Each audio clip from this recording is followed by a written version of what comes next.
નમસ્કાર મિત્રો, અમારા નવા વિડીયોમાં આપનું હાર્દિક સ્વાગત છે। આજે આપણે વાત કરીશું રાજા રીંગણા ખાય બનેલ એક સત્ય ઘટના વિશે। એક સુંદર નગર હતું। ત્યાંનો રાજા ખૂબ જ સારી રીતે રાજ્ય કરતો હતો। પ્રજા માટે તમામ પ્રકારની કાળજી રાખતો હતો। તે રાજા ખાવાનો ખૂબ જ શોખીન હતો।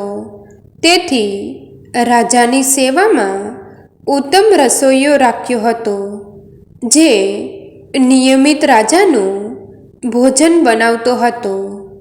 હવે રાજા તો ખાવાના શોખીન, એટલે રાજા માટે દરરોજ ઉત્તમ ભોજન બનતું। શાકભાજીમાં પણ પરવળ, વટાણા અને બીજા મોંઘા મોંઘા શાકભાજી વપરાતા। રાજાએ ક્યારેય રીંગણનું શાક ખાધેલું નહીં, કેમ કે ત્યાંના પ્રધાનજી અને રસોઈયાનું માનવું હતું કે રીંગણ તો સાવ સસ્તું શાક કહેવાય, વળી તેનો દેખાવ પણ કાળો મેષ, એટલે રાજાને તો ક્યારેય રીંગણનું શાક હોતું હશે। એવામાં બન્યું એવું કે રાજ્યના મુખ્ય રસોઈયાને ક્યાંક બહાર જવાનું થયું અને તેની જગ્યાએ નવો રસોઈયો હાજર થયો। આ નવા રસોઈયાએ કોઈ દિવસ આવું રાજાઓ માટે ભોજન બનાવેલું નહીં, એટલે એને બિચારાને એવી કશી ખબર નહીં। નવો રસોઈયો તો બજારમાંથી ઉત્તમ પ્રકારના રીંગણ લઈ આવ્યો અને મસાલેદાર રીંગણનું શાક બનાવીને રાજાની થાળીમાં પીરસ્યું। એટલામાં પ્રધાનજી આવીને રસોઈયાને પૂછપરછ કરવા લાગ્યા। રસોઈયાએ કહ્યું કે રીંગણનું શાક આજે છે। આ સાંભળીને પ્રધાનજીનો રંગ ઉડી ગયો।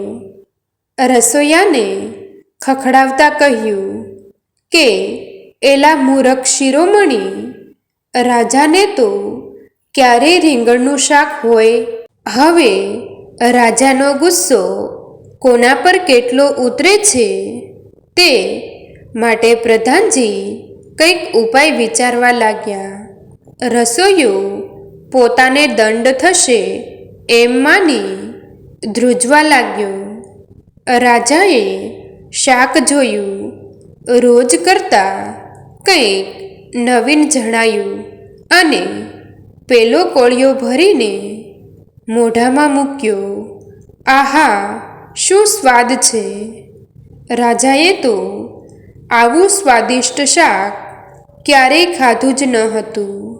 તેણે રસોઈયાને બોલાવ્યો। રસોઈયાના મોતિયા મરી ગયા। ડરતો ડરતો તે અંદર ગયો। પાછળ પાછળ પ્રધાનજી ગયા। રાજાએ પૂછ્યું, શેનું શાક બનાવ્યું હતું? રસોઈયો કહે, રીંગણાનું। રાજા કહે, વાહ વાહ, શું શાક હતું! પોતાના ગળામાંથી હાર કાઢીને રસોઈયાને પહેરાવી દીધો અને કહ્યું, આજથી તમામ શાક રાજા રીંગણનું। રાજાએ રસોડામાંથી રીંગણ મંગાવ્યા। પ્રધાનજી કહે, વાહ રાજાજી, તમે બરોબર કહ્યું। આનો કલર તો જુઓ કેટલો સરસ છે! અરે, એની ઉપર મુંગટ પણ એટલો જ શોભે છે। ડીટ્યું અને મુંગટ તો રાજાને જ હોય। અરે, બટેટા, પરવળ, વટાણા એ કોઈ શાક કહેવાય? આમ એક પછી એક બધા રીંગણના ગુણગાન ગાવા લાગ્યા। આ વાત આખા નગરમાં ફેલાઈ ગઈ.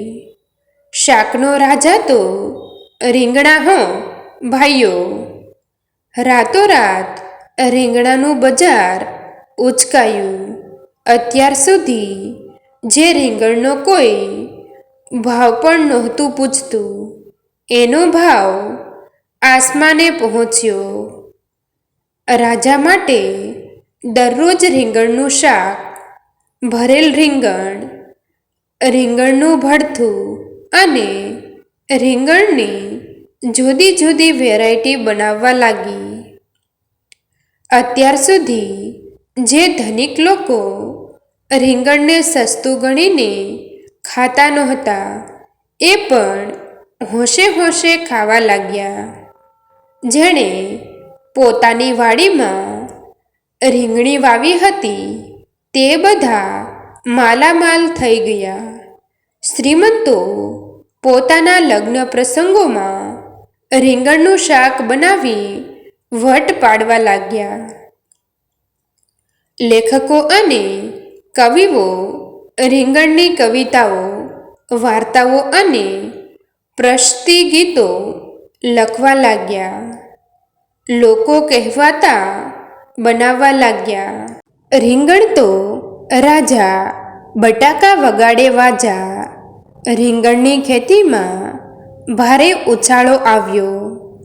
રાજાને તો હવે ભોજનમાં દરરોજ ભરેલા રીંગણા, આખા રીંગણા, રીંગણાનો ઓળો, રીંગણાના રવૈયા, રીંગણાના ભજીયા, રીંગણના પલીતા અને અન્ય વિકસાવેલી વાનગીઓ પીરસાવવા લાગી. 1 મહિનો, 2 મહિના પૂરા થયા. એક બપોરે રાજા જમવા બેઠા. થાળીમાં રીંગણનું શાક આવ્યું. હવે રાજા રોજ રોજ રીંગણ ખાઈને કંટાળી ગયા હતા. રાજાએ થાળીને ઉલાળીને ફેંકી દીધી. આ શું, રોજ રીંગણા, રોજ રીંગણા? આ થાળી લઈ જાઓ અને મારા માટે બીજું ભોજન તૈયાર કરો. તરત જ બાજુમાં ઊભેલા પ્રધાને રસોઈયાને કહ્યું, રીંગણનું તે કોઈ દી શાક હોતું હશે?